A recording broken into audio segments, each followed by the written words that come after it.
So with Sunday's game, will Rasmus Hojlund be available to make his debut? Yes. So we had a good training week, and so tomorrow we have a final training. But he's doing well. He's responding well. So he will be available for Sunday game. We've seen Altay Bayindir arrive.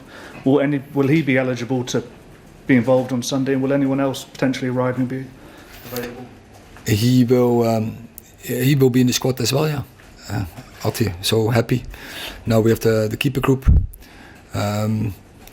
Again, is fully there. We covered every position, so I think we have a very good keeper group with the arrival of Altay. Is there a chance of anyone else signing in time to play on Sunday? What do you mean? Is there any? Obviously, United are looking at some other options. Is there a chance any of them will be signed in time to play on Sunday? On Sunday? Potentially, yes. Potentially, yes. Could be, but then we had to request it by now. Does that mean Reguilon? Is he here? He is here. He trained. So he will be available for Sunday as well. Yes. Right. Okay. Just in terms of we're told about Amrabat and the midfield option that's moving close. Will that give you the squad that you know want? That? Well, I mean, people in Florence seem to think that's true. Oh yeah, but there's so many rumours. But it's nice, It's. But is that, if you got that position sorted, would that give you the squad that you want? I think yes, we have done good business. We constructed a strong squad, and we are ready to go into the fight. And does that also mean that we've spoken a lot about Harry? Scott McTominay's been mentioned a lot. Does that mean they are here? They are part of the squad. They have an important role to play. Yes, if you see the shadow, and it's tough. It's really condensed. When you see last season World Cup, crazy season, less the season takes longer. 2 weeks. We played the FA Cup final 1 week longer. We had a short break where we really condensed pre-season again. So we need numbers, but also need not only numbers. You need also the numbers have to be quality. And I think with this squad we have the depth and we have quality players in, and we can be variable in variety systems, and we are happy with it. And what I said, we are ready to go into the fight. Hey, Altay Bayindir, what do you like about him? He'll be the first Turkish player to play for Manchester United as well, so a big moment for Turkish football fans as well. Yeah, we followed him, we scouted him very intense, and we think he has the skills that he fit in Man United, fit in English football, that he has the skills. So we are really glad that we signed him. And we are confident that he will make a lot of progress in the coming period, the coming years, and he will be a huge contribution to our game.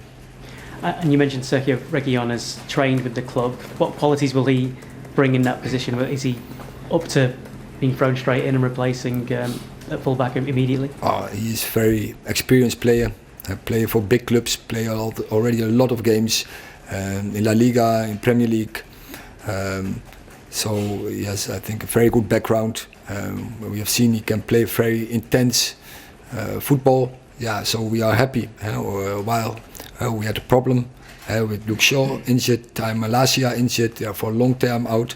So I think we responded very well on that emergency situation. And Sofiane Amrabat, I know he's a player you worked with at FC Utrecht. Again, really a player who could make a difference this side?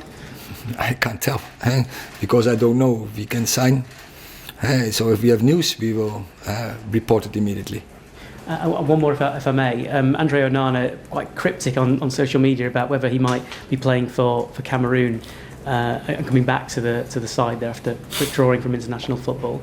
Do you know any more about that? Because obviously the Africa Cup of Nations is in the Ivory Coast this year in January, and there'd be an impact if he does play.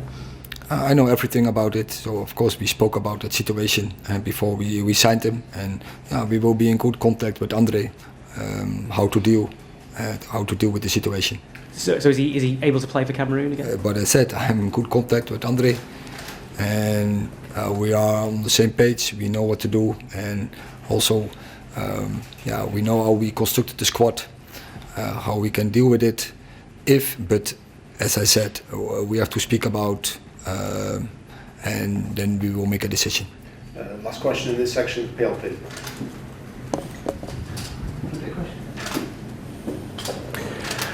Hi Erik. Historically, games between Arsenal and Manchester United have been big games. What are you expecting from Mikel Arteta's side, and what have you made of what they've done to their squad this season?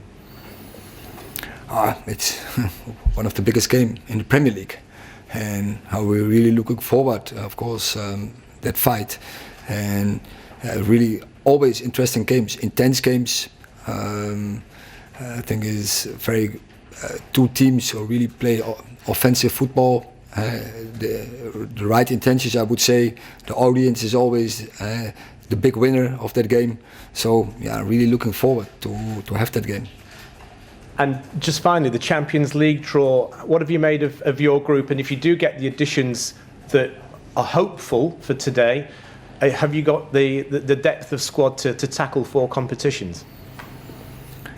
I think, but therefore we need, as you say, we need the depth to go into the 4 competitions, but also our players, the most of them are international players for the nations, so they will go all over the world. So we have to cover that. We have to be prepared for that situation, that we always can put a competitive team on the pitch. It's a lot of expectation. Just quickly, Just one final question, if I may. For this section? Yeah. There's a lot of expectation on Rasmus Hojlund. Are you expecting him to make an immediate impact, or do people, fans in particular, you and the coaching staff, have to be patient with him? Because there's a big focus on him, isn't there? It's a big spotlight. I think for every player, it's a big spotlight. At United, you have to perform. And so in every position and every player. Is he fit enough to start this weekend, would you say? Or is that too soon? Well, I think he's ready to start.